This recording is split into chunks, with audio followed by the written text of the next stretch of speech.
Grabe ang pagod ko. Parang may pasan akong isang sakong bigas. Gusto ko na lang matulog agad.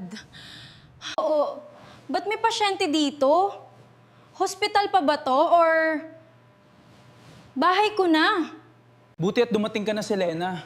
Si Maggie nga pala, pinsan ko. May sakit siya. Iniwan pa ng mister. Dito muna siya magpapagaling. Sino mag-aalaga dyan? Eh may trabaho ako, may trabaho ka din. Mag-leave ka muna kahit isang buwan. O hanggat gumaling lang siya. Ano? At anong kakainin natin at ipambabayad sa mga bills at sa bahay? Gamitin mo muna ang savings mo. Pamilya naman tayo. Talaga? Besh? Okay. Sige, bukas mag-a-apply ako at magpa-interview na. Ayaw yata ng misis mo na andito ako. Ayaw niya akong alagaan. Gusto niya babayaran siya. Hindi yan, wala namang magagawa yan kundi sundin ang gusto ko. Salamat at lagi kang nandyan sa tabi ko. Siyempre, hindi kita pababayaan. Kung ano ang nararamdaman mo, magsabi ka lang.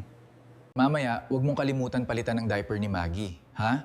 At lutuan mo siya ng lugaw na may manok. Yun lang pwede niyang kainin sa ngayon. Okay, no problem. Akala mo naman ganyan ako kauto-uto. Ganitong tanggap na ako sa Singapore bilang nurse. Huwag niyo asahang magstay pa ako dito at mag-alaga dyan sa pinsan sa love of my life mo. Habang nandito pa ako sa Pinas, uuwi na muna ako sa probinsya habang naghihintay ng flight ko.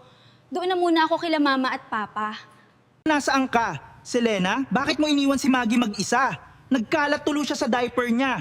Umuwi ka muna at linisin yun. Ay, sorry. Wala na ako sa Pinas. Nasa Europe na ako.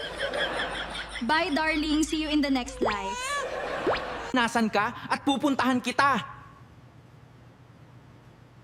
Napakarumi ng kondo. Linisin mo muna. Ay, sorry.